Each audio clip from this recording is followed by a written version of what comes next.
Dr. Mann, good morning. It's been an exhausting week for all. Let me get to the single point estimate of Citigroup and where you think this unemployment rate will go. What should we see this morning at 8:30? Well, I mean, I think there's a range of numbers that are going to potentially come out here, but I think what's more important is, you know, frankly, it almost doesn't matter what the number is because the range is so large. I think what matters is to think about where we are going forward. I mean, I think the market is priced in a really bad number. They're expecting action by the Fed to actually deploy some of the programs that they've put into place, a really dramatic set of programs that they've put into place. It's time to, the market is expecting some action to be done with that program. So in some I think the number is really not going to be a key element here. It's going forward. What happens to people who are furloughed, who think of them as furloughed? Do they stay furloughed, or do they end up getting fired? So I think we have to Yeah.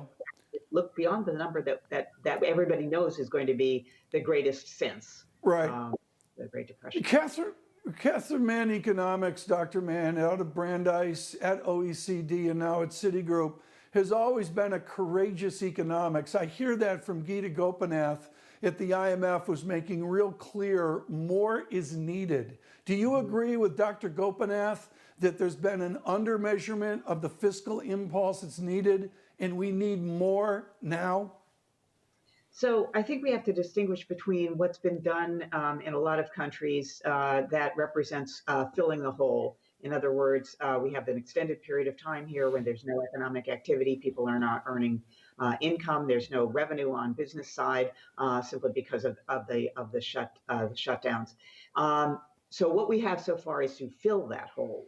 There's nothing yet about stimulus, really, because there isn't, people are not able to go out. So we are pre-stimulus in terms of what fiscal and monetary policy are doing. And I think that there's an issue about targeting. I think there's an issue about what are we going to do going forward that's going to put into place the capability of the economy to make up the hole. Filling the hole is one thing, but according to our projections, and I think that they're generous, I think that when we come out of this next year, the virus is contained and we have growth resume next year. We still will have lost GDP from the level of GDP compared to January of this year, and that loss in GDP, the stuff never made up. I think that's a real problem because that is the experience post-great financial crisis. And of course, the damage associated with lost GDP is something that is associated with productivity growth. It's associated with young people not having a wage profile of their elders, these sorts of things.